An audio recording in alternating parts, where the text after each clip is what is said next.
Hello and welcome to this week's Query of the Week. I'm Neil Dorn of OmniPro Practice Support. On a day-to-day basis, I am regularly providing cold file reviews and hot file review services. And this week's query arose when I was reviewing an audit file for a charity engagement, where the auditor was performing submissions to the charity's regulatory authority on behalf of the client charity. So, the letter of engagement on the file had several issues in it, which meant the letter of engagement was not appropriate to the audit engagement, and as a result, the client effectively asked me, what should I be watching out for as problems in my letter of engagement? So, in response to this query, ISO 210 is the audit standard that governs your letter of engagement. It states in paragraph 10 of the standard, the agreed terms of the audit engagement shall be recorded in an audit engagement letter or other suitable form of written agreement and shall include A, the objective and scope of the audit of the financial statements, B, the responsibilities of the auditor, and C, the responsibilities of those charged with governance, i.e. the directors for an incorporated entity, or maybe trustees in a scenario of an unincorporated entity. Following on from that, right? So in responding to the question asked with ISO 210 in mind, does my letter set out the scope of the audit work, the financial reporting framework that I'm going to be preparing my accounts under, being FRS 102, Section 1A of FRS 102, or FRS 105? Does the letter of engagement reflect the relevant and applicable laws to the entity and engagement?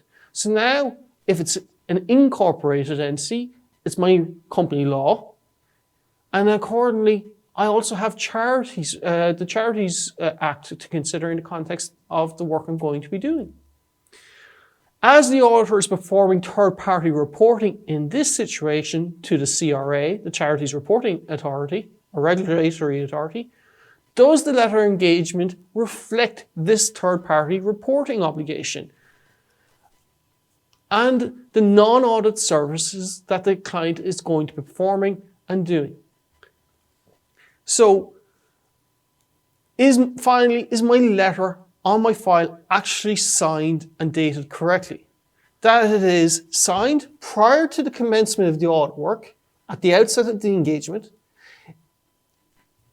That is the key question. And I would encourage you to ensure that it's done at the start of every engagement, before you even commence any audit work. It is important to note that this third-party reporting as well that I've discussed, so where the client is doing the submission to the CRA, that this is not solely linked to charities reporting obligations, but is also applicable to an investment or insurance broker situation that is a central bank regulated entity. This is more about what to include in the context of a third-party reporting engagement and what to include in letter of engagement. If you found this helpful, I would encourage you to come to our wider planning of an audit engagement webinar that's coming up. In addition, if you need up-to-date compliant letters of engagement, check out the bank of 39 letters in the Accountant's Resource Centre, covering the majority of engagement types an accountant in practice might have. In addition, if you found this helpful, maybe if you have a question in the context of planning an audit engagement, send us your question to Knowledge Hub, and we will help and assist in trying to answer that as best we can. I'm Neil Dorn of OmniPro Practice Support, and thank you.